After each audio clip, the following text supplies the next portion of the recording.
呢排網上瘋傳一段，令唔少香港市民睇到都覺得好心坎、好憤怒嘅片段。片入面一位婦人坐喺沙田新城市廣場嘅美容店 Opatra London 門口，傷心哭訴，指控店員利用讚賞衣着為藉口，將佢誘騙入店，再進行硬銷，結果喺半推半就之下簽下6萬元單據。呢段畫面一出，即刻喺社交媒體引起軒然大波。大家除咗對受害人嘅遭遇深表同情之外，更對呢類橫行無忌嘅美容黑店感到極度憤慨。事件迅速發酵，相關店鋪隨即暫停營業，引發社會廣泛關注同熱議。香港海關近日亦正式介入，對涉事商戶展開連串搜查同拘捕行動，誓要打擊呢類極度惡劣嘅不良營商手法，務求還受害消費者一個公道，唔俾呢類歪風繼續喺香港嘅消費市場蔓延。呢種美容店嘅銷售陷阱往往好有套路，簡直係防不勝防，亦都反映出呢啲黑店點樣精心佈局嚟蠶食市民嘅金錢。受害者好多時都係因為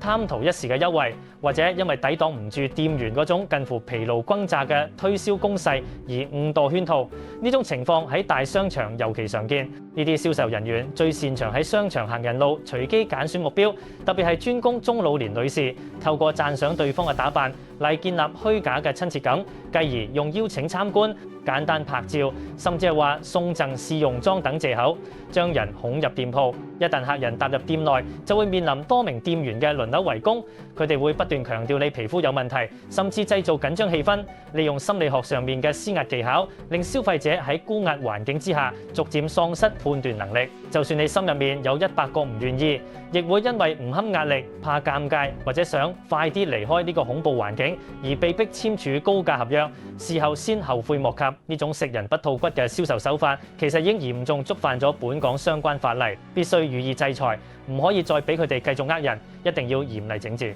事件嘅嚴重性隨住時間發酵不斷升級，涉事嘅 Opatra London 美容店喺上月16日突然宣布沙田以及元朗2間分店暫停營業，現場更被圍板封死，連個招牌都好似想急住拆卸。避風頭唔想見到傳媒同大眾，呢種冇預警嘅結業行為，令唔少已經預繳咗大額款項嘅顧客陷入恐慌。大家都擔心手頭上嘅療程合約會變成廢紙，更擔心已經交出去嘅血汗錢會血本無歸，想追討賠償都揾唔到人。店方喺毫無交代嘅情況下突然失蹤，呢種處理方式簡直係極度唔負責任，更加激發咗大眾嘅憤慨，紛紛要求政府相關部門必須盡快採取行動徹查，唔好俾呢班人走甩，要徹底將呢種惡行連根拔起，還公眾一個交代。大家心入面都好清楚，如果執法部門唔介入，呢班人可能會直接執笠走人，將客戶嘅錢袋袋平安。呢種逃避消費者追討嘅態度，係對消費權益嘅極大藐視，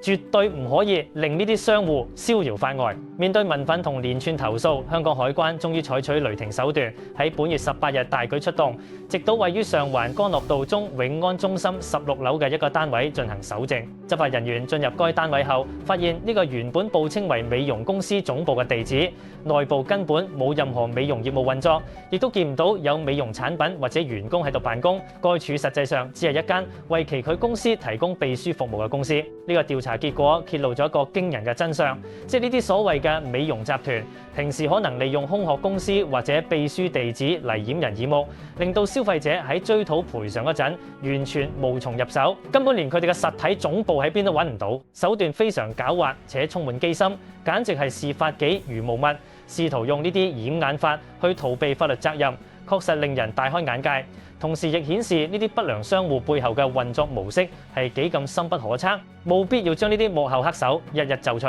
海關隨即喺當日嘅搜查行動中帶走咗大量文件，希望能從中拼湊出整個犯罪集團嘅運作架構，並追查其背後是否涉及更多關聯公司。呢個行動展示咗執法部門追查到底嘅決心。經過進一步深入調查，海關正式拘捕咗2名負責香港公司營運嘅管理人員，分別係一名42歲嘅男財務經理同一名25歲嘅女行政經理。呢2名被捕人士均為本地人，係參與公司日常營運嘅核心管理層，相信對公司嘅內部交易了如指掌，亦係呢個銷售網絡入面嘅關鍵角色。執法部門已經明言，今次拘捕行動絕對唔係終點，調查範圍將會持續擴大，務求將所有涉案嘅關聯公司司一網打盡，絕對唔會放過任何一間可能涉及違法行為嘅公司，確保呢類毒瘤可以徹底被清除，唔會再有受害人出現。要將呢啲違法分子逐個繩之於法，令市民知道法律嘅嚴肅性。海關商品說明調查科高級調查主任梁家豪喺交代案情時強調，呢間美容公司喺售賣美容機或美容產品時，涉嫌觸犯咗商品說明條例入面有關具威嚇性的營業行為嘅條文。根據法例，任何商戶如果使用騷擾、威逼手段或者施加不當影響，限制咗消費者嘅自由選擇權，因而令消費者作出交易決定，就已經屬於違法。呢類手法往往係透過將客人困喺房入面，或者係用言語攻擊，令客人感到不安，從而迫使對方消費。呢種行為嚴重破壞咗市場秩序。一旦罪名成立，最高刑罰係罰款50萬元以及監禁5年。海關呢次嚴厲執法，正正係要向呢類不良商戶發出明確警號，表明絕對唔會容忍任何形式嘅欺詐同威逼手段，一定會採取最嚴謹嘅法律行動，保障消費者嘅權益唔受侵犯。同時提醒所有美容業界商戶做生意一定要守法經營，唔好再行差踏錯。隨住海關呼籲受害市民出面舉報，案件嘅受害人數目亦都持續增加。截至目前為止，海關已經收到至少6宗舉報，而隨着關注度上升，相信後續會有更多受害者挺身而出。令人關注嘅係呢啲受害者大多為中年人或長者，佢哋往往成為美容黑店嘅主要目標。因為佢哋可能比較怕事，或者對新興嘅美容產品同合約細節唔係咁熟悉，咁結果成為咗被剝削嘅對象。據知涉案金額差距相當大，由1800元到10萬元不等。其中最嚴重嘅一宗個案，涉款金額更超過10萬元。對於唔少長者嚟講，呢筆錢絕對係一大筆數目，甚至係佢哋嘅積蓄。呢啲黑店睇準長者防備心較弱，透過各種卑劣手段榨乾受害者嘅積蓄。行為簡直係令人髮指，必須要得到應有嘅懲罰，唔好再有其他人受害，一定要還受害者一個公道，唔可以俾呢種欺凌弱勢嘅行為繼續存在。喺事件爆發之後，涉事公司並冇正面承擔責任，反而發出聲明否認詐騙指控，更聲稱之前嗰啲係溝通誤會，甚至表示已經酌情退還咗16000元俾受害人，試圖淡化事件嘅嚴重性。最離譜嘅係，公司方面竟然反咬一口，指控當初出面哭訴嘅婦人涉及誹謗同滋擾，試圖將公眾輿論導向對自己有利嘅方向。呢種惡人先告狀嘅公關手段，反而令大眾更加反感。網民普遍認為，呢間公司一直試圖透過推卸責任同個別分店進行割席等方式嚟逃避法律制裁，完全冇誠意解決問題，根本就係慣犯嘅典型心態。呢種態度更加反映出佢哋絕對冇悔意，唔單止冇反省，仲試圖掩飾真相。一定要嚴肅追究到底，唔俾佢哋繼續欺騙大眾，一定要將真相徹底揭開，令佢哋無所遁形。成件事反映出美容業嘅消費陷阱依然處處，即便傳媒同執法部門多次揭發，呢類公司依然透過層出不窮嘅手段去進行詐騙，